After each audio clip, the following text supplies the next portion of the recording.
pull up a chair,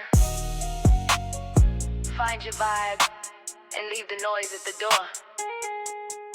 You've just entered the only space where the air is thick, but the vision is clear.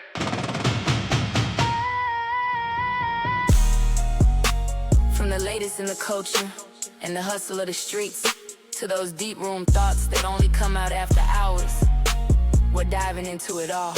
No filters, no chasing clout, just authentic conversation at its highest frequency. You're locked in. This is the smoking section.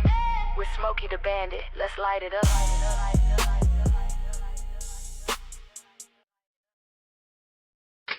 Hey.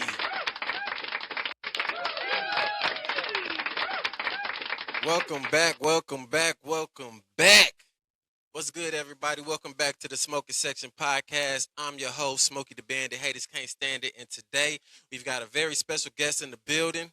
My guest today is a Cleveland hip-hop pioneer who was there before the world knew the name Bone Thugs-n-Harmony.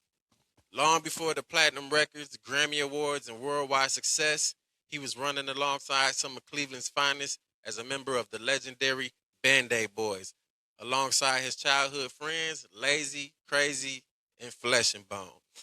He's witnessed the history, lived the stories, and now he's stepping back into the spotlight with his highly anticipated comeback single, God's Plan, featuring none other than his longtime friend Lazy Bone, which is dropping June 19th.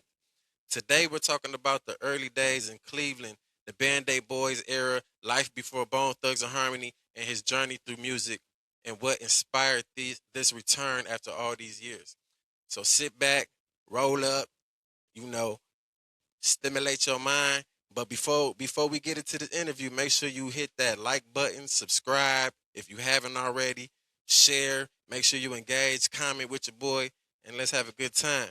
Because now we're about to have a conversation filled with history, memories, and real talk. So ladies and gentlemen, let me introduce you to my new guest, K Chill.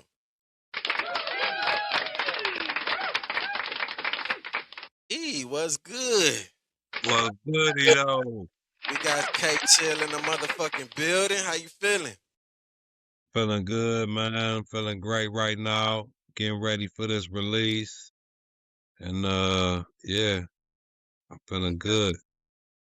You was you said you was I talked to you a little bit earlier. You was doing another interview, man. You was on East 99 already or St. Clair? Yeah, we was gonna stay out there for you, but I was on that Kentucky Boys podcast so long. And like I was saying, like them niggas got me emotional, had me crying out there and shit. I had to get my shit together, and now we in Scratch Paper Production.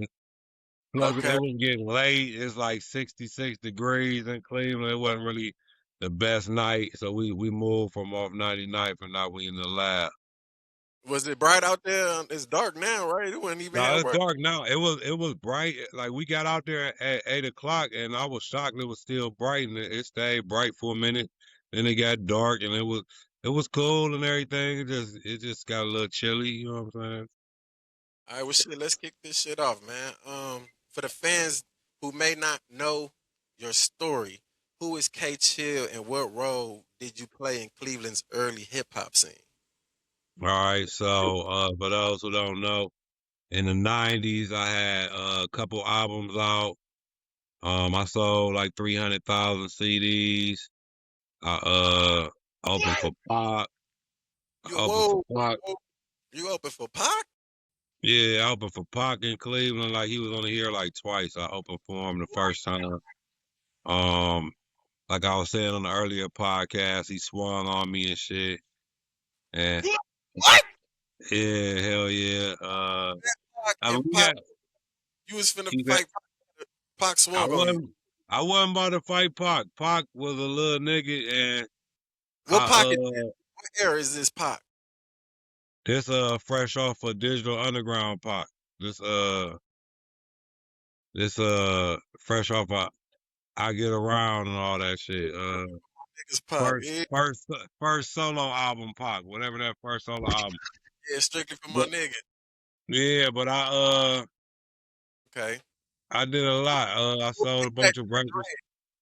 I eventually went on to I was an original member of the Band Aid Boys. I executive produced Bone first album, which was Faces of Death. First time you ever heard Avant on anything from Avant used to be on Magic Johnson label. He was on one of my singles, called A Thing for My Hometown. Like I got like extensive roots in the city, but I did all that shit and then bam, you know, I took some time off and built a business and raised a family and all that shit, you know what I mean? And now through the grace of God, we back. That's what's up, man. That's dope. Matter of fact, we're gonna try something new for you for that one. That's a real classic crowd. That's a classic crowd. Gotta clap it up for you. Oh yeah, man. I ain't even man. I ain't even asked you, man. You know why? I ain't even gonna lie. I'm skeptical. I just had some teeth pulled. I ain't even supposed to be smoking. I ain't even gonna lie. But it been 72 hours, so Bro, do I be smoking day. As soon as I get some shit done in my mouth, I be smoking an hour later, nigga. man. You gotta So get, you I, got, well, don't listen to me. I got a grill coming for my shit in about 8 days. Cause, yeah, I hit the wrong button. But anyway, yeah, man. I just got these back teeth pulled. They said I ain't supposed to smoke, but it say 72 hours, so it been but 72. this is the smoking section. So This we is got dope. the smoke. So we can And I just had a long day on night night. The Kentucky boys had me out there crying and shit.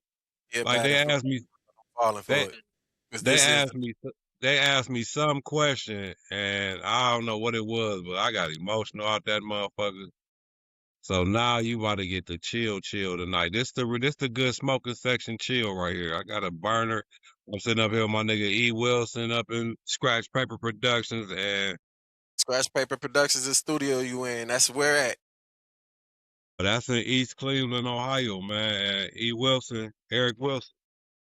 Okay. You can Shout out. catch him on all the all the socials at Eric Wilson or Scratch Paper.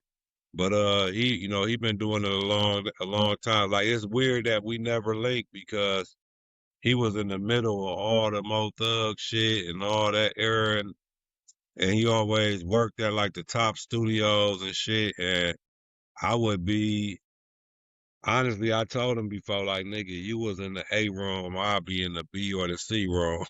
Like I'll be like in the little I might see him in passing, and they be like, oh yeah, that's Eric Wilson.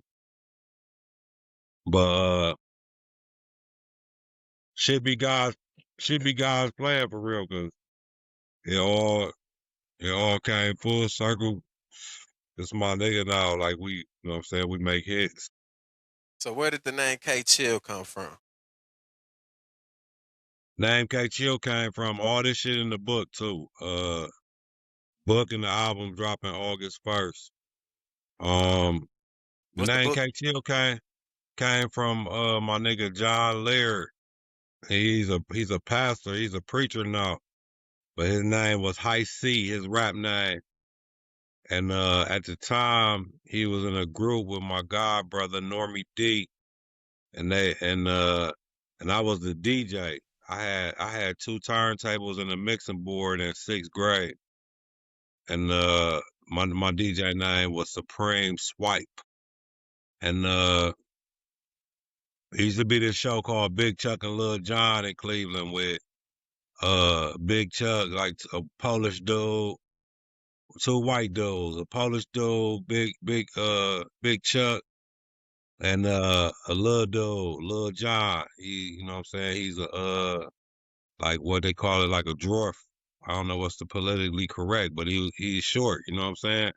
And he's still alive too. John Rinaldi, he a good dude, man. But make a long story short, they had like what was it, Sunday or Saturday? It was like Saturday movie show where they'd show a movie and they'd be talking shit in between the movie and shit and showing little skits and laughing and shit. And this Polish dude and this little short Italian dude, I think he Italian. believe it or not, they loved hip hop. So they would, when breakdancing and all that shit came in, they would throw breakdancers on there, throw rappers on there, all that shit. And I was lucky enough to be on there a couple times. And there was one time that our group was in there. I can't even remember the fucking name of the group. It's in the book, I swear. But we was on there, and I was supposed to be just a DJ like normal. But one of the rappers had couldn't make it some kind of way. So we knew about it like the whole day. So I was supposed to come behind the turntables and do his part. But I fucked everybody head up by coming behind the turntables and doing my own shit. And my whole rap, you remember rap back then, we talking about like late 80s, like shit was simple, you know what I'm saying? So my whole shit was I'm chilling here, I'm chilling there. Everything was chilling, you know what I'm saying? I was chilling Worse. at the mall, chilling on the bus, chilling everywhere. So later on, after I did that shit, everybody was like giving me my props, like, man, that shit's crazy. Cause I shocked the group. The crowd was, well, it really wasn't like a crowd. It's a studio. It's in a local TV station studio. But Yeah. everybody that knew I wasn't really supposed to do my own rap, they was shocked. Right. So Yeah. later on, John Laird, High C called me and said, bro, you should really consider rapping. And he said, since you was saying you was chilling everywhere in your rap and your name Chris with a K, why don't you just call yourself K Chill? And when that nigga said that shit, it was like the stock market went up or fucking the church bell started ringing, the blue angels flew overhead, the blimp had that shit on there. When that shit said K Chill, when he said K Chill, I just was like, man, that was the coldest shit I ever heard. And then even though not cut you off, but just real quick, even though it's a great artist in the city named MC Chill, who was literally one of the first, he was not one of the first, I believe he was the first rapper to be signed out of Cleveland. MC He Chill. had the name MC Chill, shout out MC Chill. He MC. had the name first, but well, he had Chill first, and I knew it, but I was just still like, oh, that shit sounded so cold to me. I had to roll with it. K Chill. So yeah, Yeah. So how old were you when this was when this was happening?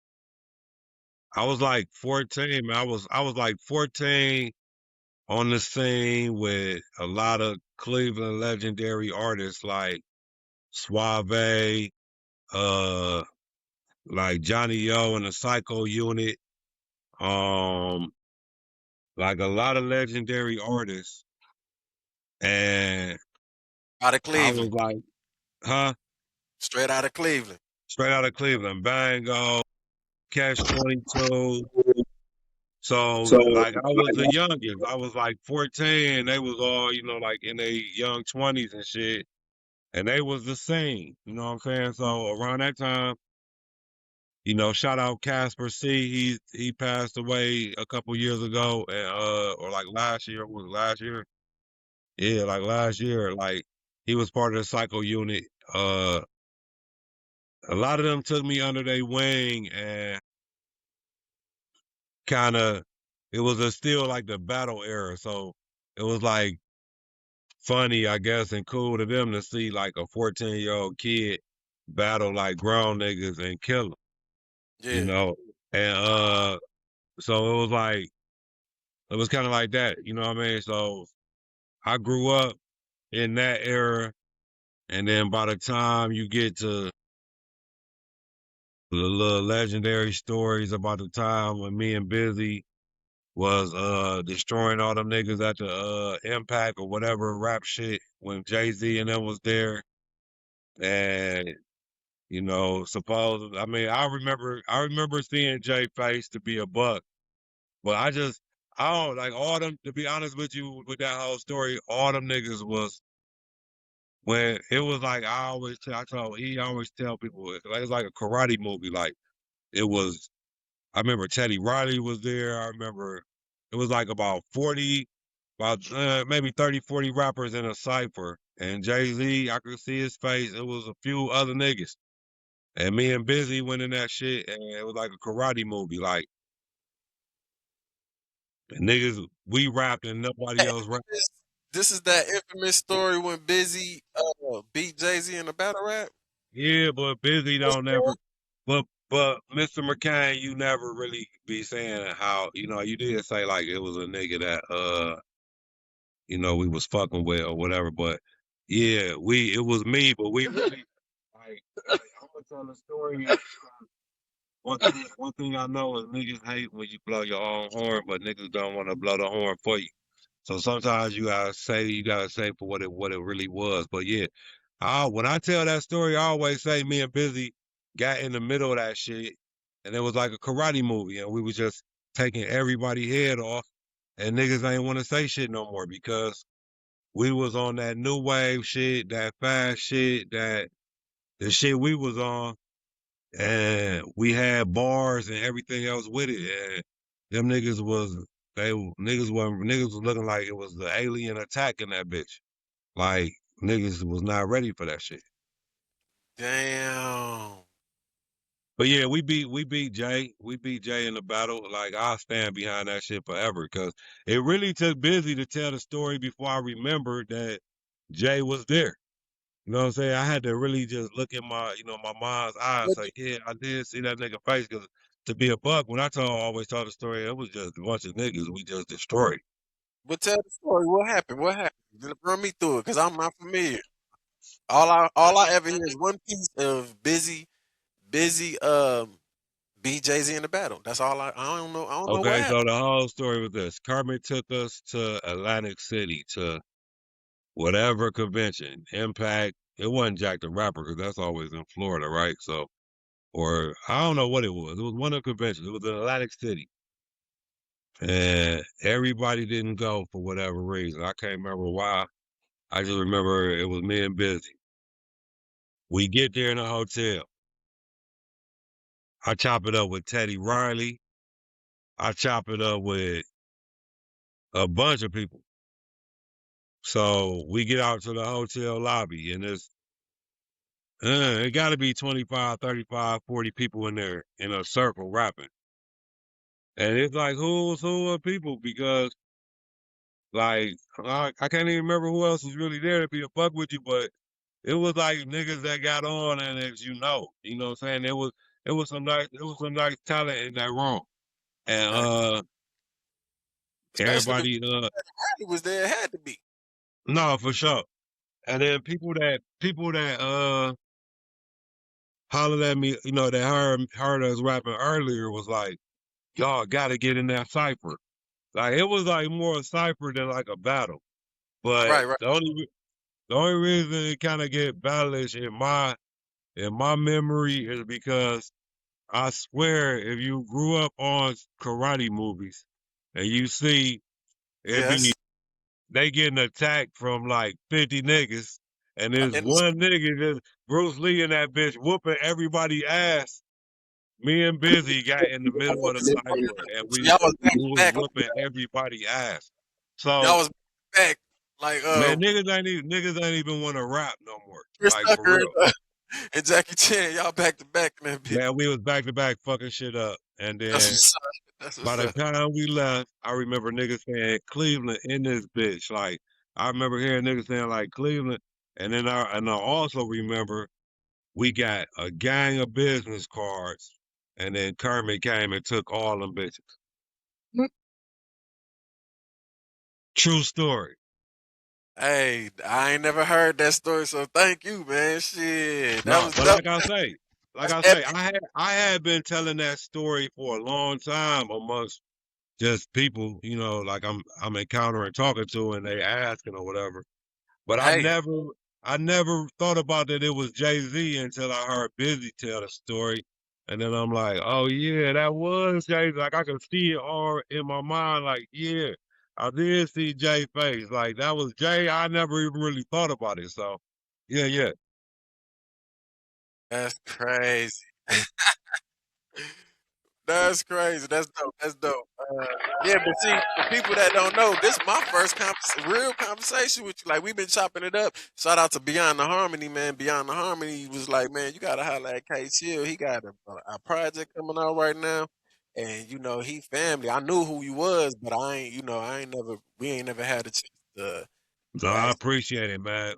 So I John appreciate and you. Cecil helping out a lot with Yeah, everything. So yeah, shout out to Beyond the Harmony, man. Shout out to Cecil, man. He plugged us. He linked us up. We should have been linked up, but I'm finding out you was, on a hiatus, and now you coming back to, take what's yours type shit. You know what I'm saying? yeah, yeah, I said we about to make St. Clair great again, man. Yes, sir. Shout out to St. Clair. So speaking of St. Clair, what was Cleveland like when you were coming up as a teenager? Man, it was I talk to my son about this shit all the time. Cleveland was it's a tale of many Clevelands for me, because in the very begins when it uh transplants from West Virginia and the Virginias and Florida and everything in the South, and everybody moved up here because of the jobs and the opportunity in the steel industry. When I Yeah, grew up as a kid, it was a beautiful place to grow up. It was parks and recreation, and we had played any bounce and dodgeball, and the wasteland was not the wasteland. All the neighbors took care of all the kids, and you might catch a whooping from anybody. You know what I mean?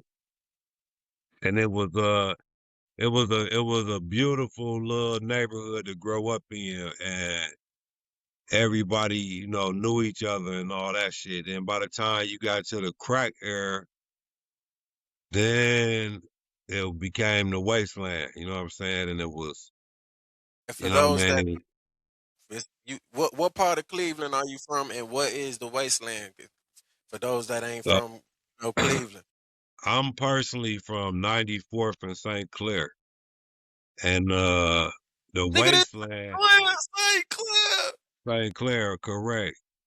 Uh, the wasteland, I guess, would be considered everything from like 88th to like 105, and 10-5 in St. Clair.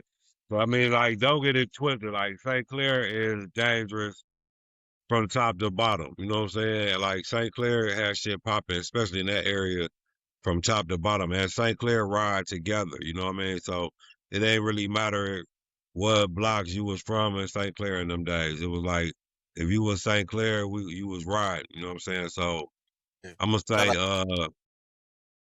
in, in them days though, but when the crack era hit, it just became like, first of all, it was like a hustler's dream in that motherfucker, because it was so much money on the clear. You know what I'm saying? And um, but at the same time, it got like destroyed. You know what I'm saying? And all that. And then fast forward to now, where it's like in a rebuilding process, almost gentrification, or the beginning, or whatever you want to say it. You know what I mean? Like, is St. Clair's in a rebirth, like a like Going like a back like to a the way fit. you type shit. You said what, bro? Going back to like the way you remembered it, like you was mentioning I it when mean, you. I ain't gonna say that. The whole world, I had to go back to that shit. You know what I'm saying? The world need a reset when it come to that type shit. But it's just becoming more. I see white folks jogging up and down St. Clair a little bit sometimes. You know what I'm saying? So yeah, right then and there, that's just a big ass difference. Then you know what I mean? But I love it, because I would love for it to go back to what it was. You know what I mean? For sure. We was on 99th and St. Clair all night tonight. We had no issues. It was all up. Man, I've been out there. Y'all got some long ass blocks full of hundreds and shit. But yeah, for sure. I've been out there a couple times. I was on. You gotta come out here for this listening party. When I tell you about this listening party, you gotta come out here. Hey, y'all ain't that far. We can make No, some. for sure. Uh, what first got you interested in rapping? I started rapping from from ranking niggas. Like we'd be in the lunchroom and shit, and everybody be ranking on each other, and I just be ranking niggas with rhymes. And it took people around me to tell me, like, man, you cold with that shit. Like, I always had like a knack for being able to just look at a situation and just freestyle instantly about it. Who influenced you? Who was you listening to back then? Man, I fuck with LL, Ice Cube, Eh, uh, man, I guess I fuck with a lot of different shit too though, because honestly, like Stevie Wonder, mm-hmm. like Yeah, like Stevie Wonder for someone who can't see the world could describe it better than niggas who can see it. yeah. Um, I fuck with Stevie, I fuck with Pink Floyd, you know what I'm saying? Breathe in the air. You know what I'm saying? What my nigga say, uh what he say, all you touch and all you see is all your life will ever be. You know what I'm saying? Shit like that. Like I like bars from different genres of music. If a nigga making sense, I'm probably listening to that shit. For sure. That's what's up. Um, Tell us about how the Band Aid Boys came together, and yeah, just tell me how the Band Aid Boys came together. We was we had a so this from my angle, cause you're gonna ask every member and everybody gonna describe it how they saw that shit. That's one thing that you got, like I had to get understanding with, like, okay, everybody don't see the same story how you saw the shit. You know what I'm saying? Right. We all see shit firsthand. Through our own So my eye exactly. So my perspective was this. perspective. We was all, boys. We would rap at the lunch tables, all that. Like you always got the athletes over here and you got the hustlers over there and then you got the rappers over there. We was the rappers. So Who? either Who was we? who it was me. Got viewers that don't know about you. Who is we? Right. Okay. You right. Me, Crazy Bone, Lazy Bone. I'm gonna use the names y'all know. Flesh, Flesh and Bone, and we got my nigga Mike. I cannot remember my nigga last name. I hope he's still alive. He had like a burnt. He had like the burnt half of his lip because he bit a cord when he was a baby. Like when he was super young, he bit like a cord and that shit. Hey, Like shout out to Mike. Mike, he telling you, he remember shout you, out, nigga. shout out to Mike. My nigga Joey Zaza used to be there. Uh, Make a long story short, Mike would beat on the tables and make the beats, or a stack of beatbox, and Yeah. we would fuck around rapping, but like at the time, for real, only me and Ant was kind of like really rapping. Um, Steve would be fucking with it, but he'd be beatboxing too a lot of the time. Right. And and so it's a talent show coming up, the FDR talent show that's like really popular event in junior high. If your junior high got a talent show, you know what I'm talking about, or had Yeah. one, you know what I'm talking about. Yeah. Um, so the talent show coming up, and it's a couple different little rap crews in the school that's like, hey man, come, that everybody knew I could rap, so they'd be like, get in my crew, the other one get in my crew. And I'm like, shit, I could be in this shit with my niggas, and we'll win this shit. Like so, well, however it came up, because I heard Cray say he had a scooter and fell off the scooter and shit, and had the band-aid, and but I can remember I put the band-aid on. Bottom line, we all eventually put the one band-aid on. On Next the thing shit you know, huh? like Nelly. Yeah, well, yeah, they say Nelly might have been influenced by us. I don't know. You know what I'm saying? Yeah. I know I will state factually before Nelly. we put the one Band-Aid, And what and year was then it? Let's put the year out there. damn, man, you about to make a nigga feel oh. I graduated in '92, so shit. What is junior high? '88 or some shit? '86. Hey, we Steve gonna say on God, Late say on God's plan. We met in '86, but we met before a little bit before junior high. But whatever the case, we gonna say this in that back then. It's because before Nelly. get That's it all you right. need to know. That's what I'm about to It's say, man. before. It's before my. It's before my guy Nelly. So look, we Y'all, throw the band-aids on, and then next thing you know, the whole school got the band-aids on. You know what I'm yeah, saying? Like I remember and it's all in the book, Mr. Ferlino, shout out Mr. Ferlino, the principal at FDR. He was like, imagine, imagine any Italian mafia gangster movie. That's your principal. He drove a Corvette. He was the coolest motherfucker on earth. Mr. Ferlino. Shout out Mr. Ferlino. He called me in the office. He called me in the office. He said, Chris, we getting a lot of reports about all these people wearing band-aids on their face and shit. Like, is y'all a gang or something? I said, oh, no. I said, no, Ferlino, we just doing this shit for the talent show. We the Band-Aid boys. We trying to heal the world. I told that yeah, nigga we was trying to heal the world, man. And he yeah. was like, he was like, all right, Chris, come on back to class. He was like, he just had much to do about nothing, you know what I'm saying? He was cool as fuck, like, and he knew we would, I was a good student and shit, so, you know what I'm saying? Like, I had good grades. He like, yeah, these niggas ain't talking no Man, trouble. you and the principal had a good repertoire.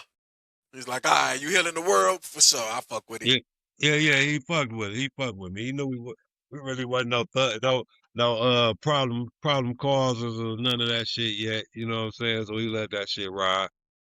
All right. Yeah. um, what do you remember most about Lazy, Crazy, or Flesh from back then? What do you remember the most? What's your best Man, memory I remember back then? incident incidents and just I remember like we was all just kids with dreams, but I remember like certain shit that ain't got nothing to do with rap. Like I remember cutting. So we in here talking real shit, nigga. You ain't gotta. Yeah, I remember simple shit like cutting crazy hair with some scissors one time for school pictures. Like literally I faded the fuck out this nigga with some scissors. I used to cut hair. When I grew up, I had a bunch of hustles. Faded him up with some I scissors. faded that nigga with scissors, bro. Hey, For nigga. yes, for some. I mean, as low as possible for scissors. But yeah, I got him together with scissors. I can remember one night, me, Crazy, Flossie, Rossi, a couple other niggas from the school, probably had to be Stack or Steve there too. But I remember one time being in my house and we sitting in the living room talking about how we was about to fuck these niggas up and how them niggas better not roll up on us and shit. We was like 13, 14 talking hella shit. And Yeah. I remember my mother taking a Original YNs. man, we was the original YNs. My mother took a penny or some little piece of metal, or she said it was like a quarter or a penny, I can't remember. She like taped it to a string and hung that shit out the second floor window and kept tapping the first floor window. And we'd jump out like, them niggas outside. Them niggas outside. We'd run outside, try to fuck some niggas up. Like, where them niggas go? Like, niggas like, oh, them niggas playing games.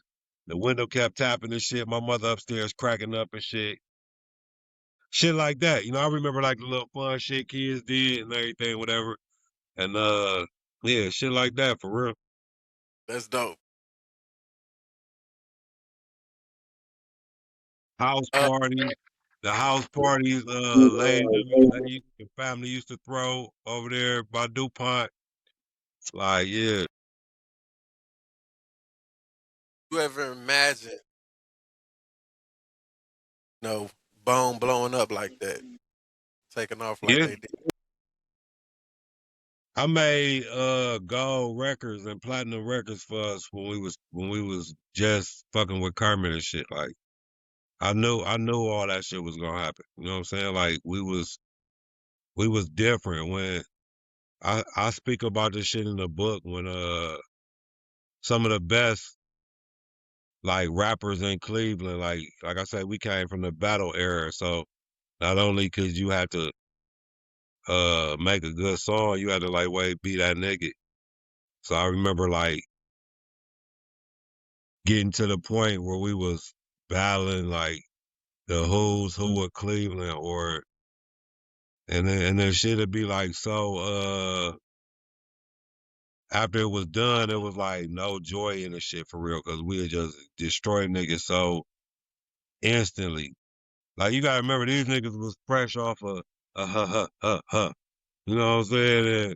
And Run DMC, no disrespect, cause Run DMC pioneers, but like that type flow and shit. And then we came in tongue twisting and like I say, it was just like so far superior to what niggas was doing. So I knew that we was gonna all blow up. Like I already knew this shit. So after who came for like, cause you said you was doing your thing, you was doing shows with Pac and shit like that. When you was doing your shows and shit with Pac and all of that, what was Bone doing? Was they Bone or was the or like what They was you doing? was Like after the Band Aid Boys, who came next? Like who did they thing? the way all that shit went down was we did the talent show, we didn't win. I think Ella Vita won that bitch. Damn. We rocked that bitch though. We rocked that bitch, but we ain't win. Um then so here come high school. So busing started in Cleveland. So they all went to Lincoln West and I used my cousin's address and went to Glenville because my whole family was tar blooders. And there was no way I wasn't gonna go to Glenville and play for legendary coaches like Coach Hubbard, the Hubbard brothers, and Ted Ginn. And it was no way, you know what I'm saying? I was gonna be a tar blooder. So I used my cousin's address. I went to Glenville. And and then Lay got in trouble and all that shit went down. So it was just like, all that shit kind of no. So yeah, I did not even know they was rapping again or nothing for a hot second. Like all of our interactions from that point on was in the streets. You know what I'm saying? Like it was all street business, and a nigga did not know. You know what I'm saying? Because even though like I had eventually in Glenville put out my records and with the help of some of my guys from Glenville and even Ted Ginn, invested in me early on and I had like I had the plug with the Jamaicans. So literally all the interactions was about some weed or something in the streets. And like niggas we'll link on some go eat or eat something at one of our parents at Mama P house or my mama house or shit like that. But it really wasn't like and like I say, Steve was in Texas. There was a lot going on. Yeah. So I think everybody was still working on shit, but yeah, at that time I was doing my 1-2 pretty much. And linked up with Kermit, sold a bunch of records, bam. And So then what bam, was then Kermit go the ahead. first label you was on? You said what? Was Kermit that was like the first label you was with? Yeah, that was like the first and only label I ever been with. What's that label called? It was called fucking Jamit and Stony Burke. So he had two labels because he was had Jamit for his like mainstream artists and he had Stony Burke was like his gangster label, like gangster rap shit. So he had me on Jamit because he was trying to force me on some like not even force me on it, but like he wanted me to go down like the LL pipeline, like the you know what I'm Wait, saying, ladies, Drake, yeah, LL types. Yeah. I seen some of your covers. I seen some of your art. No, you seen them covers when I'm suited and booted, nigga. You see me? Yeah, Hey, but Big Daddy Kane, that type shit. And yeah, yeah, no, I fuck with him like it is what it is. So like, You had to get the chill vibe. yeah, yeah, for sure. And we had little provocative covers and shit. I used to look at them Ohio players covers, and I used to want my shit to be provocative like that. Cause as a Yeah. kid, when you picked up Ohio players, you want to know what this shit about. You see the little bad bitch with the fire hose or all that shit. You want to see what this shit about. So, yeah. And then it wasn't until the talent show when the one Kermit was doing when that's when I found out Steve was back, and I guess they was working on their shit for like a year or so by then, and then bam, like they was about to audition for the talent show, and I'm like, man, y'all niggas ain't got to audition, fuck that shit. Like, come on, you know what I'm saying? It's about to go, and then Kermit basically, at first just had Lazy as like my hype man, but what's so raw is Lazy was my hype man on some of the biggest shows like I ever did, like 15 and 20,000 people, the Fresh Fest, Ghetto Boys, uh, like all Yeah. kind of shit. So yeah, yeah. So it started like that, and then you know, I started working on my second album, and then we got Bone locked in and started working on the Bone album, which I'm out let you ask the question, but I was just gonna say real quick, we got, we linked up with Archie Blank and we got them a set of producers and all that shit and start working on their album. Okay. So this was when Bone Enterprise started. Exactly. All right, and this is with Kermit. Correct. Yeah, I heard a lot. I heard a lot about Kermit. I don't want. I ain't heard. I heard Kermit ain't a good dude. I mean, Kermit is a different animal. Kermit is probably the epitome of a capitalist. So like one could look at Kermit like not a good dude, and then I'm sure others will look at Kermit just like an excellent businessman. You know what I'm saying? Like it's always a double-edged sword to that shit. So like Everybody got their own perspective. Like you was. exactly. Oh, So like I don't know the man, so I could sit here and say Kermit is Blasey Skip, but then I could also say I wouldn't be sitting here if it wasn't for Kermit. So it's weird, you know what I'm saying? At this point in my life, I try not to say nothing about nobody unless it's positive. mm, Period. You know what I'm saying? So that's where I'm at with it. yeah, that's what's up. I feel that. I feel that. Hey, okay. So you were connected to the crew during the Faces of Death era. What do people not know about that time period? That um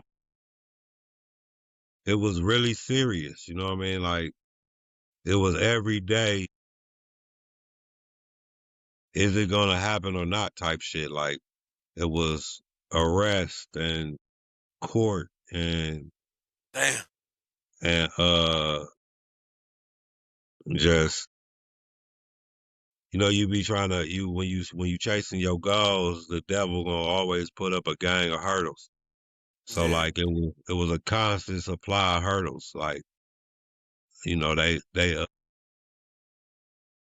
Kermit always kept somebody down, basically co-executive producing with for each group. So like yeah, everybody had their dude, you know what I'm saying? That was kind of like background finance and shit. They dude got locked up right before the shit was about to go down. That's how I even end up executive producing part of the album. And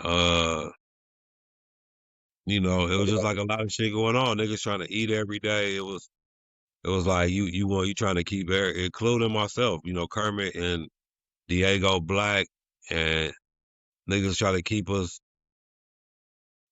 just good enough where we ain't had to do nothing thirsty type shit. And at the same time we hustling, they could get pop any day type shit, and it was just like a lot of shit going on. So everything you hear on them albums is like definitely, really real. You know what I'm saying? Like Real life. even niggas, even niggas playing with the Ouija board and all that shit. Like niggas was doing It that was shit.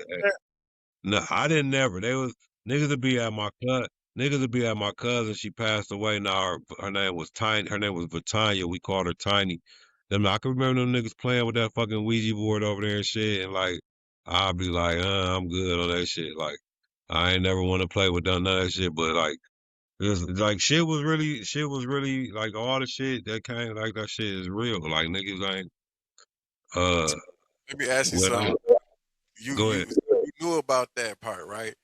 What was your? How did you feel when you heard that Ouija? Are you with me for the first time, knowing that them niggas really was playing with that shit? How did you I feel? just I just smiled. Like, smile like now. I mean, you can't do nothing else but smile because you be like, yeah, I mean, yeah. You know what I'm saying? Like, the whole shit, you know what I'm saying? Niggas used to try to give me the right rhymes in the graveyard, you know what I'm saying? Like, I can remember all that shit, like, and I wasn't on it, you know what I'm saying? But, like, the street shit, everything we was going through, like, hopefully this book get turned to a series or a movie or something, and, like, y'all gonna see, like, the whole story because like me and my family watch BMF or Power or something, and I be like, damn, shit, we done did all that shit.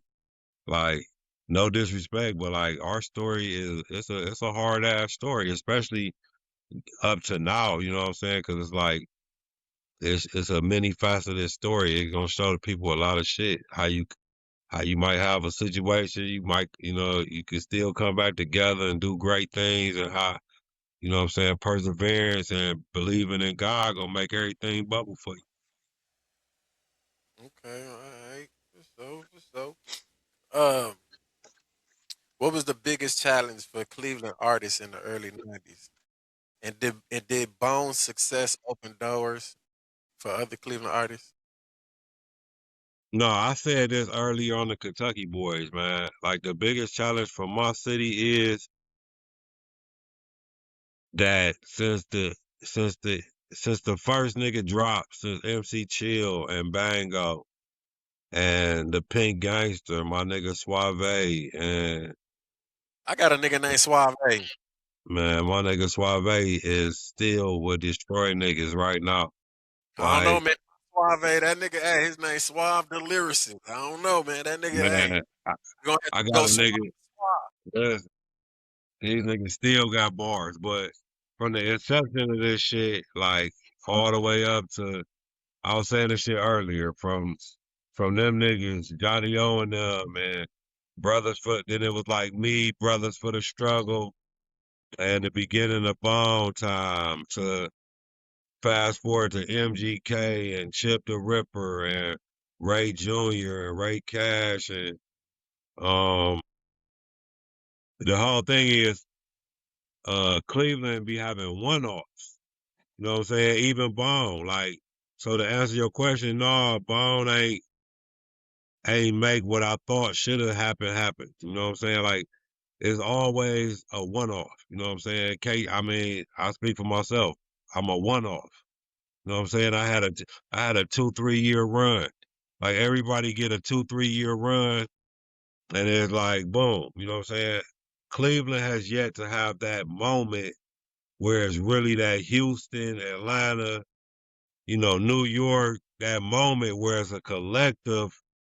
Look at all this shit coming out of Cleveland. You know what I'm They saying? come like sporadically. Yeah, we get moments. You know what I'm saying? We get one Yeah, offs. You know what I'm I feel saying? We get we like get kid. we get called we get And called as one offs. You know what I'm saying? Even go back to some R&B shit with my nigga Gerald Levert and the Rule Boys and Men at Large, and like we get one offs. You know what I'm saying? Like I'm looking for it, and I'm hoping that me and Lazy gonna be a part of it. I mean, the whole Bone family and everything. I hope that we just be a big part of it, where it become Cleveland's big moment of listen to this whole city type shit. You know what I'm saying? A bunch of cities that had that shit, and you would have thought we would have had it, but it ain't never too late. So that's why I hope the city get behind the Dash project, get behind the new K Chill shit, get behind me and Lazy collab album, the new Bone album, Busy new shit. They say Busy dropping on this B-Day. Get Be behind that. all this shit and let's make St. Clair great again. So, and with that being said, what I was gonna ask you next is, who are some Cleveland artists that you feel deserve more recognition? Um, I'm gonna say right now, oh shit, my little cousin Pete stay swiping. Pete Shout out stay to swiping. Pete stay swiping. P Y'all State. y'all can find that shit on Instagram, everything. I'm gonna say my little nigga, I don't even know how you say his name, XU Perp, Zoo Perp or something Perp. Hey, it's XU Perp. You know what I'm Shout out saying? to Extra Perk. P PERP, look for him. You know what I'm saying? Brothers for the struggle, still. I know these niggas about to drop something. Like I already know how my niggas think. I know they about to drop. And then I'm gonna say on the horizon though, what I could tangibly got something to do with is you got my son, he go by Taboo. You got Lazy Bone's son, Steve Vaughn, Tay Jort. He go by Tay Jort. You got Busy Kids, the Bloodline Harmony, you know what I mean? Um, I'm gonna just say like I know all that shit in the works is fire. The new Bone album, fire. I done heard shit off that. I done heard a lot of they shit, but our kids about to be dropping shit. You heard some of the album, huh? Fire, Uh, bro. you want to lay over? Oh yeah. Why my nigga in the studio knocked the fuck out right now? You gotta look at my nigga Eric Wilson. He got some shit out called The Confluence. And it's on all platforms right now. And me, him, and Rock P4, who is the little brother of Pratt and the Brothers for the Struggle, they got a single on that Confluence album dropping on the 19th too. So it's called Play and it features us. So like look out for all that shit, like for sure. Brothers for the struggle. Brothers for the Struggle, bro. Okay, for sure. I Brothers got it. for the Struggle No, was because I'm really brothers of the struggle. You feel me? On both. I mean, niggas say it both ways though, for real. Cause I always say brothers of the struggle. Like I don't know if Pratt said that on a song or something, but niggas call them both of them. But I think it's really brothers for the struggle. But like uh, yeah, really right now it's a resurgence. I mean, you see what T.I. doing. You see, it's a resurgence all over America right now. I think OGs is like way coming back to I ain't gonna call it reclaiming because I love what the kids doing with it too though. Some of them could do the thing. I mean, everybody could do what they want to do how they want to do it. But some shit just ain't respected. But No, everybody's for supposed sure. to be creative. Everybody should be allowed to be creative and create some type of art, however the art is. No, for sure. Uh, you got a new single dropping, called God's Plan. Uh, you took a hiatus for a while before you dropped this album. What got you ready to get back in the game like this? And you want to tell us how you came about with making God's Plan your first single? So real quick, I was already like in the I just tell you how I broke down. I spoke to somebody about a movie. They was like, man, you need a book first. So bam, the next day I get on the book. So I my cousin ended up writing the book who he wrote for Time magazine and he had some books published before, so he helped me co-write the book. So I'm Okay. only on this book shit for it to be a movie though. Okay. So I'm like bam, I need some songs for a soundtrack. So then my homegirl Adrian linked me up with E. Wilson, Eric Wilson. We got to working on shit for a soundtrack. All of a sudden, Lazy hit me with some tickets to the show in December. And I Okay. go down there to the show. Then he hit me like a month later, like, boom, I'm in the city and we go in the studio. And then we get to working on shit. And next thing you know, he like, bam, let's do an album. I had an epiphany. Let's do this album, man. So I'm like, all right, shit, say less. You know what I'm gonna say. You know what I'm saying? So I'm like, let's get it. Yeah. So all of a sudden, make a long story short though, all of a sudden, like God's plan, my album done, Lazy album done, book done, everything's ready to smack for this summer as it needed to be. So it's all God's plan. So that shit just all came together and we did that shit. What's the name of the book? The book is called Finding Harmony, the K Chill story. And Yeah. the book is the book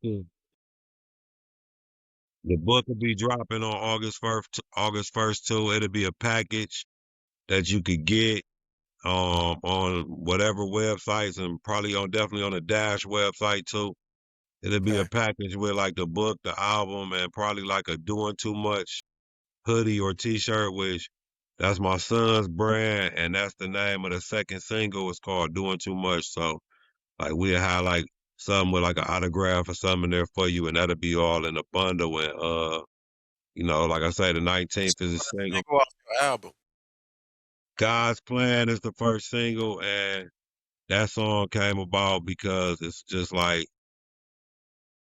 I had it for my album, and I was just really just talking about like I guess like how it was all coming together, and then I sent the shit to Lay, and Lay sent his verse back, and he was just on some new lazy bone shit, like introspective, more like I don't even know. Like I honestly, like man, I give Lay a lot of credit. I always tell him he put the key back in the engine, and then he tell me, no, you just don't know. You put the key back in this engine, but you getting like a different Lay on that bitch. He telling the story, he's storytelling, and yeah. So it's all about really kind of a lot of the shit people asking me in interviews and shit. Kind of all about our story and how it went down and shit, and it don't even really have a hook. Just in between, we just kind of like monologues and like, it was God's plan, but it really was like the whole shit, like I say, with everything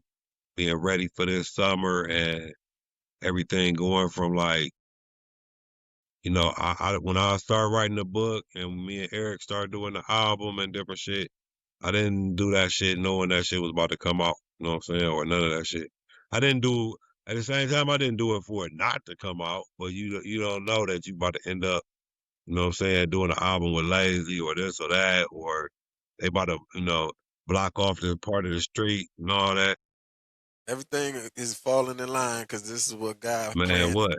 Exactly. The podcast, you, Kentucky Boys, the Yeah. Outlaw Show, Beyond the Harmony, Beyond the Harmony get a lot of credit because shit, in the very beginning, when everybody was interviewing me for that 50-year anniversary of hip hop and shit, like Beyond the Harmony had already, I think, interviewed me and was already like pumping the shit up. Like so they even told me like Beyond the Harmony in part was like created to find out who the fuck I was. You know what I I'm agree. saying? And that shit is crazy. You know what I mean? They Like, do their motherfucking homework. They some journalists for real. Like they no, gonna tell. and they really helping right now with all the promotions, linking us together and everything. So shout out John and Cecil. Like, I appreciate them so much because a lot of people, man, the one thing about this whole process is that I did some things in life or whatever, and I didn't want to really be a footnote. I didn't want my kids to always just hear stories and shit. You know what I'm saying? Like, so it's a blessing, man. I just thank God for the whole opportunity and everything. Man, hell yeah. So, what has K Chill learned about life during these years away from the music? Man, I learned that if you work hard, you can make anything bubble.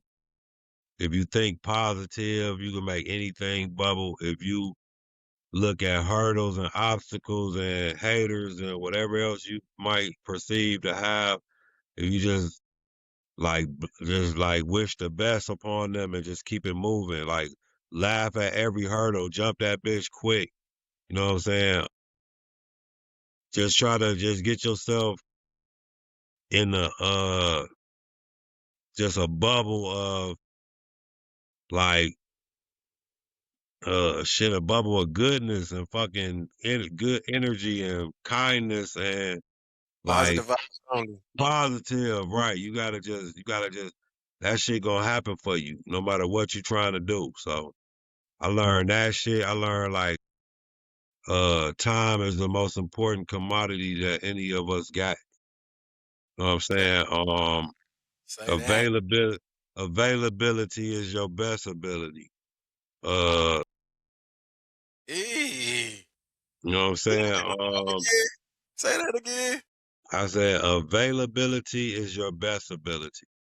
Eee. I put bro, I uploaded I've been just doing kitchens and bathrooms and restaurants. Me and my cousin Dre right here, like like my son, we been working hard as fuck.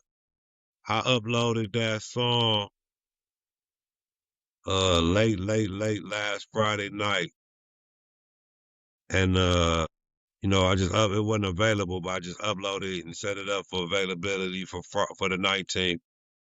And the very next morning, I had 5 VIP passes and 12 tickets to Denzel Ward celebrity softball game. You know what I'm saying? I got my kids walking on the field and shit with all the Cleveland Brown players and Eee. they favorite influencers. A few days later, you know, I'm booked up for the week for radio shows and and I'm doing a podcast right now with you. And this is the second one of the night. Like all this shit, man, if you just prayer without work is dead. So if you just work for what you're trying to make shake, like God is gonna give you that hand you need. Like we was in the middle, we was in the middle of the Apple Music advertisement where when you clicked on Apple Music, I'm gonna tell you how it happened. My 11-year-old daughter Mackenzie said, "Dad, is you on Apple Music?" I said, "I don't know." She got on her iPhone and clicked on Apple Music, and there I go, me and Lazy in the middle of Tim McGraw. I posted this shit on my Facebook and Yeah, Instagram if y'all want to see it. I It's in saw the that. middle of everybody got some shit out right now, and I ain't pay for that shit. Leia ain't pay for that shit. Like this shit is all God's plan, bro. So if you work, but the key is that you got to do some work though. You can't just sit there and pray, God, make this shit happen for me. You got to actually get out there and maneuver and get some motion. And then when God see that shit, he gonna give you the turbo boost. He gonna bless you for real. The turbo boost straight up. Straight up. You ain't never lie. I'm going through it too. I'm going through it too right now. So yeah, congratulations to you and man, I'm happy. I'm happy for you, man. It sounds like Man, you I'm happy for us, bro. I'm Thanks. happy for the city. I'm happy for everybody right now. Yeah. So when is your album supposed to be dropping? August 1st. Hey, we got a date for that already. Yep, August 1st, the album and the book. And right now, uh, I Album don't know name. what I don't know because my son gave me a nice hard name for the album, and somebody else gave me a good name for the album, and I'm still like way stuck. So I'm not sure. Like I say, the book is Finding Harmony. First single for the album is God's Plan. I know the single that we got for the summer, and you know about this. We waiting on one special queen to come jump on this track. Ooh, yeah. Yeah. if you out there, Queen, you know, I didn't want to be in the DMs looking all like, you know what I mean? But I just really need you. So when she jump on this song, we got a song for the summer that's gonna be the first single when the album drop.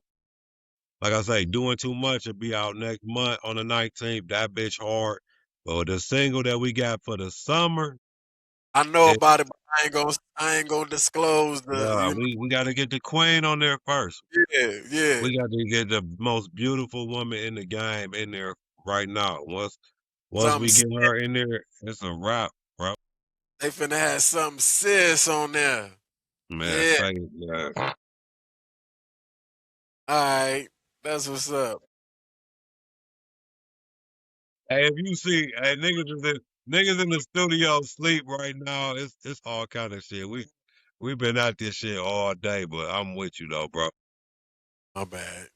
Uh when people hear K Chill, what do you hope they think of? Man,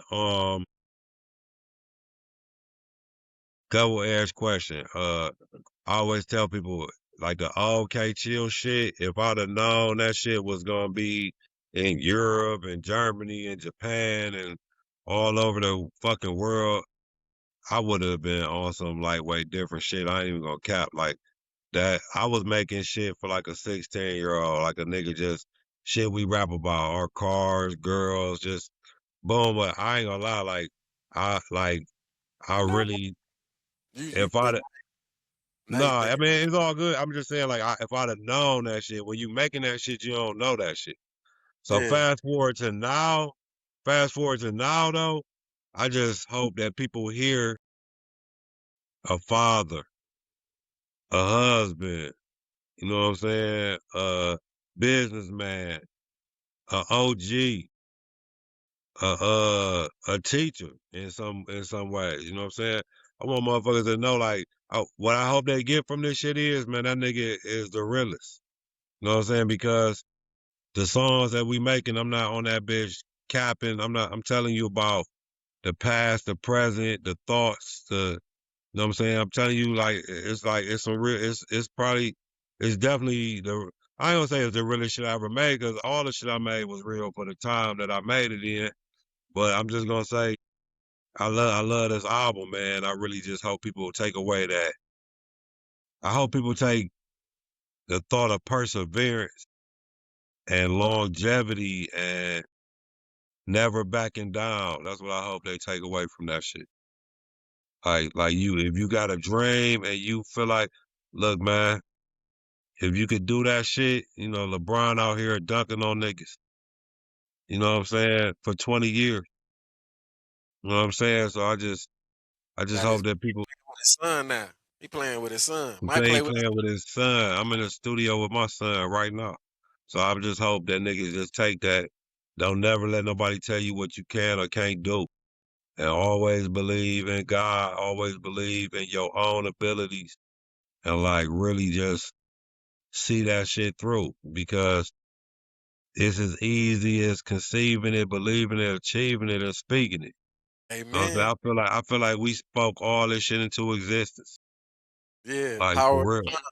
Power of the Man, tongue. for real, the power of the tongue all day. Straight up. All right, well, look, I ain't gonna hold you too much longer, but this is the smoking section. So, I So want to ask you questions. I'm gonna spark up with this one. It's just my little fun segment, man. You know, you feeling good, feeling great. yeah, I'm You I'm feeling good, bro. I done had me some little tequila since we was on 99. Yeah, I'm feeling good. blunts, papers, bowls, or bone. I have been on my straight up raps. My Raps. my yeah, my little zigzag straight up raps. But just number one preferred method, There's never. man. If I could not have to be riding around with so much paraphernalia or type shit, if they could just make it way easier some kind of way, I ain't gonna Yeah, lie. I hit that high temp rig in Detroit one time with my brother yeah. Nick. that high temperature rig, they dropped a little dab on that bitch, That's and death. that bit, and they told me don't hit it so hard, Yeah, nigga, that's but death. I didn't know that they meant not even that much. I think I choked for like 3 minutes, but I was gone.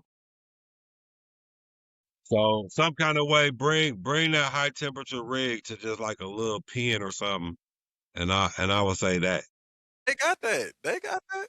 No, but Yeah. that bitch still ain't not like that plate that you plug up. Hit that That hit. when he dropped that little ass pinhead work, man, yes, It burn up exactly. like Yeah, it ain't nothing like that shit. Trey Smoke. All No, right. fucked up. What's your favorite stoner movie? Oh shit, how high? Fucking Dave Chappelle, a legend. Like that shit is the, I will say Wait, I'm wait, gonna say, how high and then say Dave Chappelle. Now I hold need on, I said it wrong. Uh, what is Dave Chappelle shit?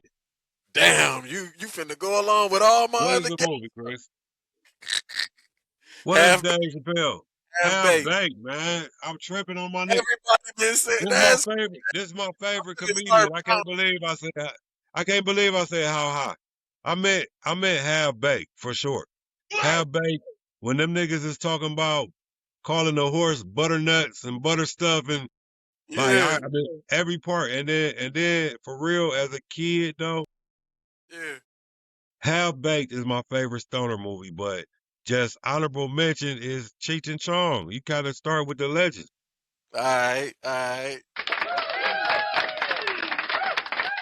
That's what's up. I'm gonna start keeping tally now. I got after you. I'm gonna keep tally because niggas, everybody. It seemed like almost everybody said Half Baked as their favorite stoner movie, Man, and that's that's my favorite, bro, because Half Baked is just like the dog floating off the couch dead. Uh, them nigga, that back of nigga Dave, that nigga Dave giving them the pounds of weed and throwing some shit in his pocket. Like, I mean, Half Baked is my favorite all time for sure. all right. Do you prefer grinders or fingertips? Fingertips. I don't fuck with the grinder. I got some nice ass grinders. I never use them bitches. Like I don't I grew up. You know who the first person I smoked a blunt with?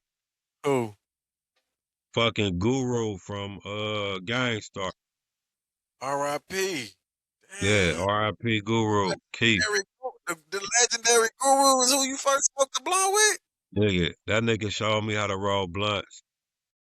Like me and Mike Love, my DJ at the time, doing an interview at Cleveland State with the Rebel and they was doing an interview with him.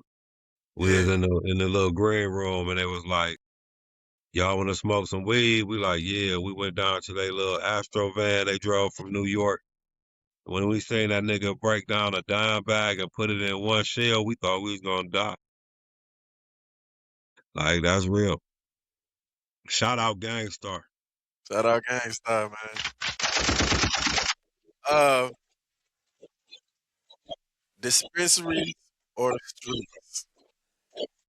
You said what? Dispensaries or the streets? The motherfucking streets. Shout out to the street. Because no, real talk, because these niggas in Ohio can't keep their law straight. They don't know if they wanna let niggas sell it or not. Was it So legal there? it look, it went legal.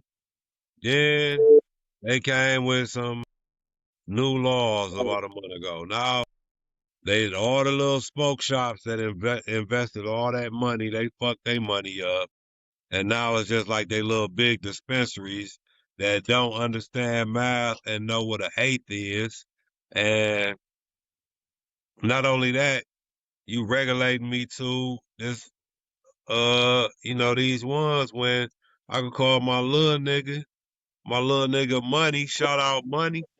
Shout out I could money. call I could call my little nigga and he got 40 flavors. As well as the fact that I don't like that they have so many niggas locked up and all that shit and then they want to legalize it and like we ain't got no control of the shit, whatever. But like ultimately I am a capitalist too, so I'm gonna say if they could get their shit together, at least when I go to Detroit or Michigan or something, oh, it's all so beautiful. They got the It's green beautiful. on the other side. Nigga, I just came back from Cincinnati and Kentucky last week, or like the week this last weekend, and they got their shit even like nigga, get your shit together. They got their shit together like wait. So like yeah, right now I'm going my niggas on the streets, fuck them dispensary. All right. Shout out to the streets. If you could smoke with anybody, who would it be? If I could smoke with anybody, Yeah, if you could smoke with anybody in the world, dead or alive. Matter of fact, let's do alive first and then dead. alive and dead. So fuck it. Dead, I'll probably go like fucking Michael Jackson. I'll go with MJ. I'll go with MJ because man, like MJ was such a kind soul ass type of nigga. Like I bet you like you would just had a fun day with MJ, especially if you're high, Yeah. fucking with bubbles and shit, riding shit on in Neverland and shit, high as What? fuck. Animals, You know what I'm saying? You know, MJ probably had bitches, so rats and shit. Oh, yeah, her he probably gonna call a boatload of action. And bitches, then I'm gonna say animals. all that shit. Alive though, I'll say, man, cause I can't be disrespectful and say Jesus, but I would say the aliens. I'll smoke with the aliens just to get on their good side and let them know we got some good shit on Earth. So. Um, who your top 5 or top 10? Top five rappers. Okay, so my list always be pissing people. It piss people off.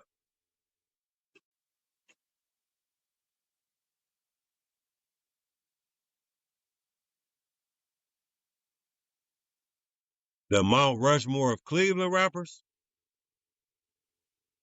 All right, so Bone can't be all of them.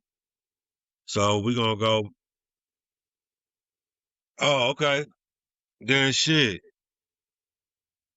Literally, damn, that's fucked up. So I'm gonna just have to put Bone on there as one collective head,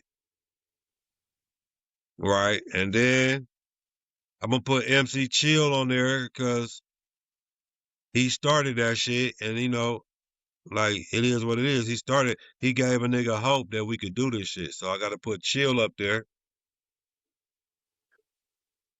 Then, Then we got MC Chill. then we Boom. got MC Chill. This Cleveland. Oh my God, man. Like, honest to God, without being like just a arrogant bastard myself, All right, because boom, I'm gonna Case. blow my own horn. Because I'm gonna blow Hey, my if own you horn know, you know because who will. nobody gonna blow it for me. And then, Exactly. and then, Shit, nigga.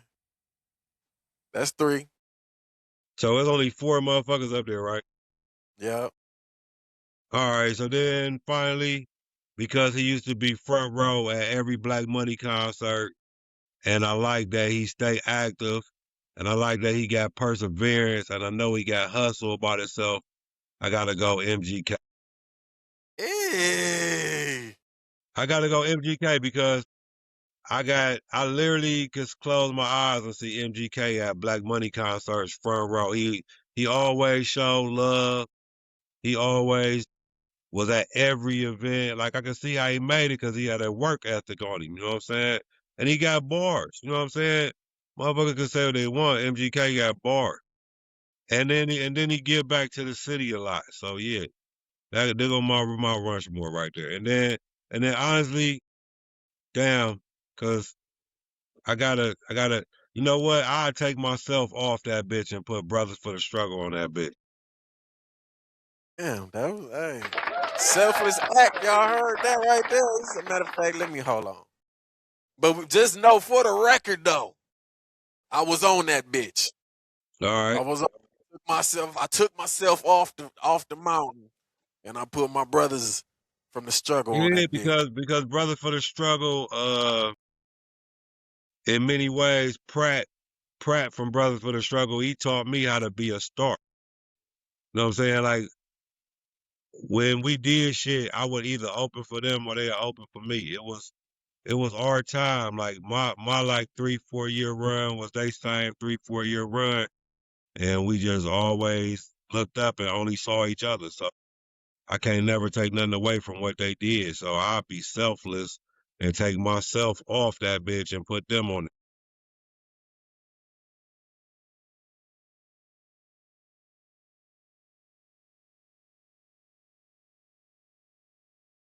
My Um, sound good. it kind of glitched, but hopefully it'll be straight. We'll figure it out. So we said my top 5 nationally or Yeah, top just five or right top now rappers.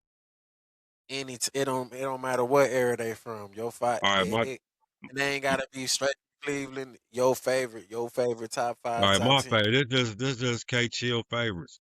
Yep. So Ty is gonna. I'm a cheat code, I think, because I might have 6. Because only because tied for 1A and 1B is Drake and Wayne, Drake and Wayne. and Drake and Wayne because you can't take shit away from Drake run. Like if you could not like Drake, and I get it, but Drake career remind me a lot of my career. Like I was a 50-50 artist. You either love me or you hated me. And so I It's see a on. lot of that in Drake. But Wayne brought you Drake, and Wayne is, besides the fact he brought you Drake, Nicki, the whole Young Money, all that shit, Wayne is a motherfucking monster forever. Yeah. Hell So yeah. I'm gonna go. So both of them tied for 1. But why 2. they gotta tie though? All What right, then fuck it. Okay, you then we ain't gonna tie. We ain't gonna. All right, you don't want it tied up. I'm gonna say I'm gonna go you Wayne. I'm gonna you go down? Wayne. Yeah. It ain't I'm gotta gonna be an go. order. It's just your top. All right, so here go my top. Wayne, Drake, Biggie, Kanye West, Yeah, that's a and my nigga who could float anywhere around this list, 2 Chainz. I fuck with 2 Chainz, nigga. 2 You Chainz got murder everything. you got five. Everything he on. You want it, you got 5 more. You said what? I said if you want it, you got 5 more. Man, on 5 more. My If you cousin want over here talking about Eminem. no, Like, this ain't cuz list. This your this ain't list. your shit, Dre. This ain't your list, cuz. Hey, cause let me be a buck with you though. Man, this ain't politically correct, man. It ain't That's a, supposed to. I can acknowledge I can acknowledge Marshall Mathers' talent. He is extraordinary. He is an extraordinary fucking poet, lyricist, all that shit. I personally don't be looking for the song stuff. You know what I'm saying? I like you better lose yourself. I like that motivational shit, but like I can't really recall looking for an Eminem album type shit. So that's why Right. That's your no disrespect, cause as a no, rapper, I could tell you that nigga is the rap god. That nigga be on some shit. but Okay, that but the rest of my list gonna go niggas like ain't nigga say that. Yasin, Yasin Bey, Most Def, of course, Yeah. Yasin Bey. That nigga's an animal, Black Thought animal. Okay. Um, I love what my little niggas did to the game, but we talking about, top. So we talking about, I think of them as more like a group, but we know how Bone influenced the rap game. You know what I'm saying? Like Cray at any time could take your head off. Busy at any time take your head off. Of course, Lay at any time will turn L burner and take your head off. You know what I'm saying? Um,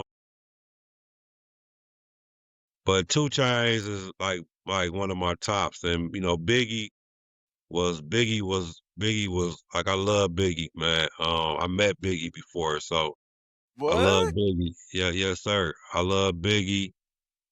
Biggie and Puffy one time at Jack the Rapper pranked us. We was coming across the mezzanine or whatever, across from the hotel to the bungalows where it was just like isolated bungalows and really only niggas was in there. Ironically was Death Row, Bad Boy and K my little K Chill Camp with my niggas Kirk and Kev at the time. And we walking across at night and all of a sudden we all got red dots on us and niggas get to ducking like what the fuck like and then we hear niggas up on the balcony laughing and it was Puffy and Biggie with laser pointers and shit just fucking with us. And they invited us up. We kicked it, had a drink or something, kicked it for a minute, kept it moving. But like it ain't even just that. Biggie was a different breed. That's crazy. I got a Biggie story, man. Shout R.I.P. Biggie, man. R.I.P. Biggie, man. That's your only time you kicked it with him? Only time. That's dope. Um, yeah, I mean them some of my favorite MCs, man. I love Slick Rick though. I love Slick Rick storytelling. New niggas though. I love Lil Durk. I love I fuck with who the little nigga you be playing? YB. I be fucking, uh shit. But yeah, Drake done had a long ass run, you know what I'm saying? So I fuck with Drake heavy. And I he back. respect I respect Kendrick lyricism, but he not really one of my favorites, but I respect his lyricism. Yeah. When you ask me, I think about niggas who like I would buy they shit. Right. That's why this is your Right. list. Who you Yeah, so yeah, that's a good list right there. We'll leave it there. I like that. I like that list. I fuck with that. Hey. What's your favorite Bone album? Man, I mean, the first one, of course, but I'm gonna say Art of War was hard too though, but like, yeah, I mean, like, you gotta remember, in that moment, I'm like, we on. So the first one, it was just like, and then what that did for the city and I could just tell how everybody emotions and everybody vibe was up because we knew it was gonna be the light on us. So yeah, All right. Where was you at during the Mo Thug time?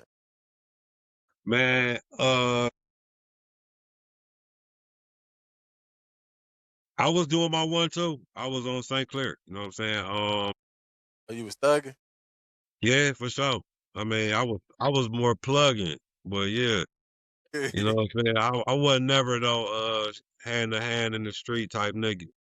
But Yeah. things happen and me and Lady had a conversation about all this shit and like I wasn't part of the Mo Thug situation and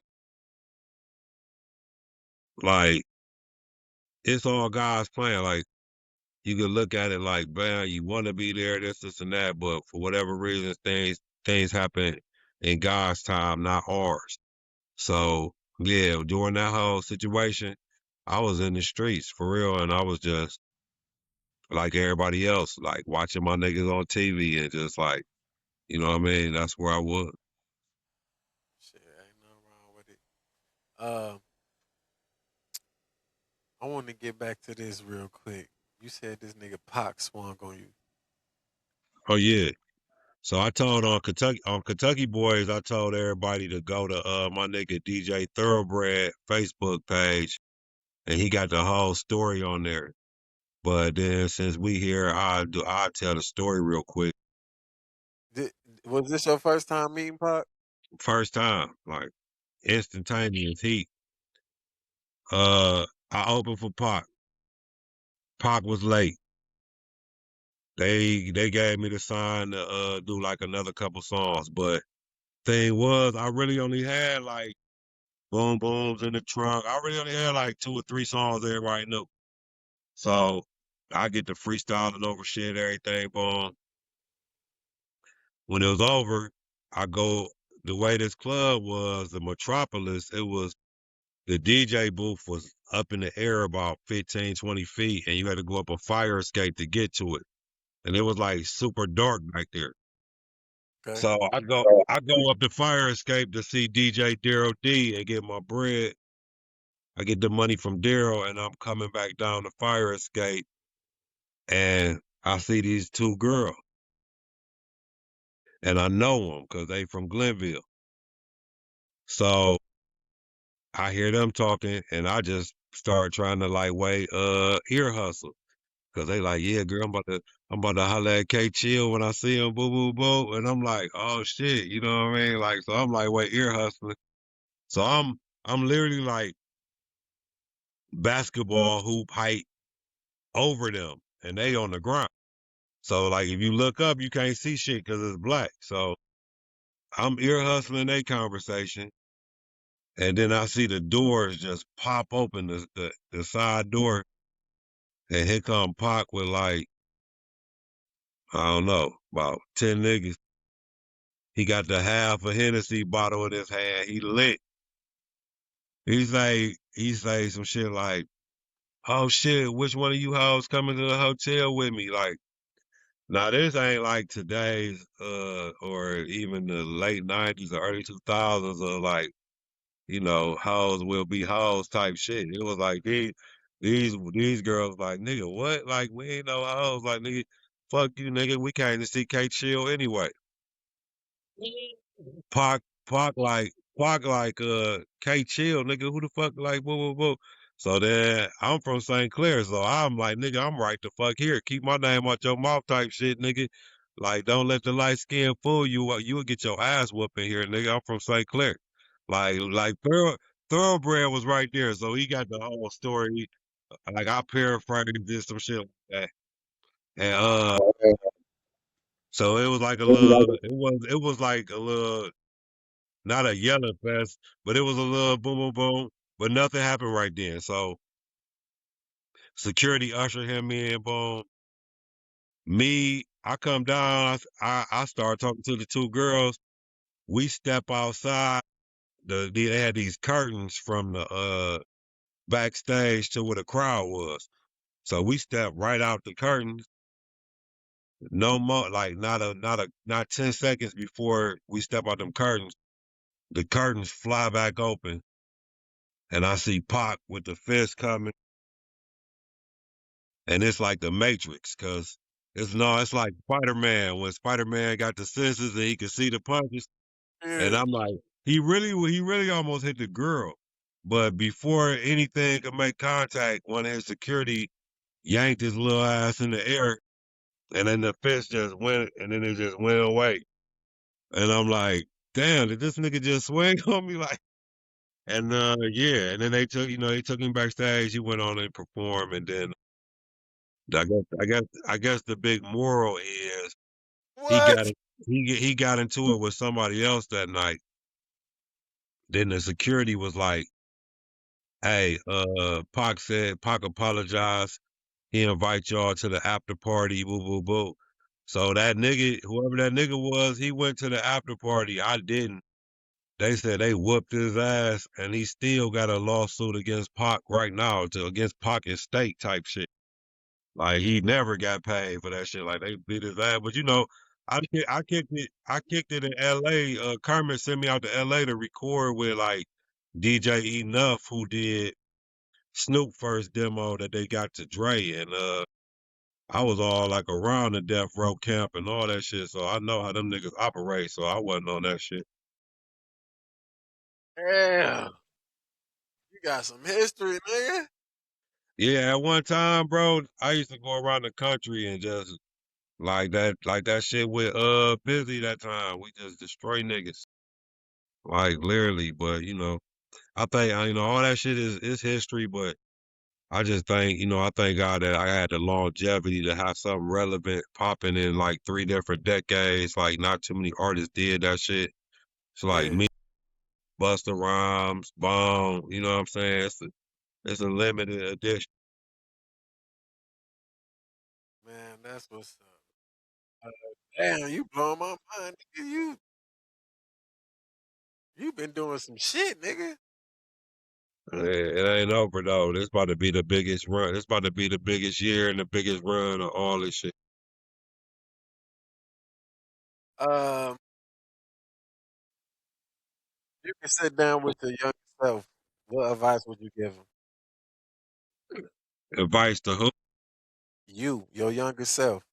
Oh, my younger self, man, it'd have been, and this could go to any rapper. You don't need all these albums and get the fuck out of your city. Mm, Not on permanent, you know what I'm saying? This go to any city. This ain't a knock on Cleveland. It's just that you need more than your own city you grew up in to hear you. And you don't need 1,000 fucking songs. And when niggas in your city was tired of your album, how many other cities heard that shit? You know what I'm saying? So like, yeah, fuck all them making a million albums. Fuck all that uh being a local hero shit. Believe in yourself. Get on a tour. Get out the city, and push one or two singles and put your all into it. What up, y'all? About to rock? Oh no, hold on. We where we at, Smoke? we finna wrap it up. We We finna finna wrap it wrap up, it up. bro. They about to try to lead the kid, bro. They finna leave you. Yeah, my son and my cousin trying to trying to lead me and shit. All right, Um, you got some stories, nigga. We gonna have to do a part two. no, we can Uh, do this shit whenever, bro, for sure. You know, I'm gonna fuck uh with you. we gonna close it out with this. 20 years from now, when people look back at K Chill's career, what do you hope they'll say about you? I hope they say he made sense. He he was a real one. He was a good dad. You know what I mean? A good provider, a good businessman. He brought something to the world. Love. He brought, he helped part in bringing something to the world that the world loved. And I hope that me, my nigga Eric Wilson, and Lazy, and everybody in our camp and fucking with the Project and everything. I hope that we be the ones that really get a city that moment. Like the biggest thing I could do, like the most thing that make me proud and everything I already did is like raise my son and be there for my family and shit like that. So beyond that, if I could get this city to have its moment like Houston, like Atlanta, like New York, where it ain't just a one off, if I could be part of that shit, that's gonna be, I think, my biggest musical legacy. I'm So, trying to be the Quincy Jones of this shit. We about to make St. Clair great again. where can people find you on social media? The real K Chill with underscores, but you really don't gotta put the underscores.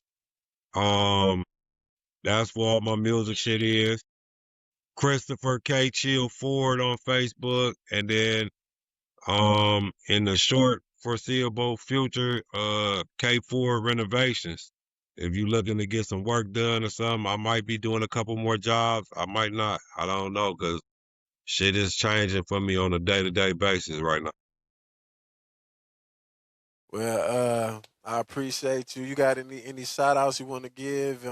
Anything you want to promote aside from Guys Playing, which is dropping soon? June 19th, God's Album, plan. book. June 19th, God's plan. Please pre-order that shit. Go to Lazy 99 site right now. The Dash Project. Uh Everything you see us associated with, we got Taboo coming, we got Tajor coming. We want look out for some new brothers for the struggle. Look out for Cleveland hip hop. Look out for my nigga Rock P4. Look out for my nigga Clee. Like maybe look out for we probably gonna upload all the Black Money shit. You know what I'm saying? But mainly look out for each other, man. Love each other, man. Be more Jesus like. You know what I'm saying? Treat each other Everybody, with some treat each other with some kindness and look out for my collab with the Queen of Chicago. Yeah. I know you out there, Queen. We gonna make this shit happen, man. Don't stop playing with my emotions, Smokey. Let's get What? this shit, man. Let's get this shit, man. Look out for everything we doing, man, and look out for yourself, man. Be safe on them streets. So I appreciate you, man. Thanks for being on my show, man. We're gonna chop it up. We're gonna bring you back, man. Cause I know For shit sure. finna pop off. Shit finna pop off. So yeah, congratulations on everything. I Thank you, appreciate man. it. We're gonna chop it up some more. So Thanks for having me, man. We're gonna do it in person, man. You gotta get down. I'm gonna get you down here for that listening party, bro. bet, let's make it happen. Say less. You have a safe night, man. Be cool, man. They tell them niggas they gotta, hey man, you can't interrupt the interview, nigga. I'm about to come right now.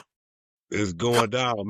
We making St. Clair great again. Pre-order everything, man. I love y'all. Thank y'all. Thank y'all for even making me relevant again, man. I fuck with everybody. The Bone fans, K Chill fans, friends, family, Glenville, Ted again, the champions, you know what I'm saying? Everybody, man. The whole city, man. Let's do it again. We about to make St. Clair great again. For sure. All right, man. Have a good night, bro. Good night. Sir. Welcome to the smoking section where those elected blow smoke and tell it. Through open message, wisdom and knowledge is known as ethic. The hoes, Smokey the Bandit, labs open and those controlling the globe in a world of empty souls.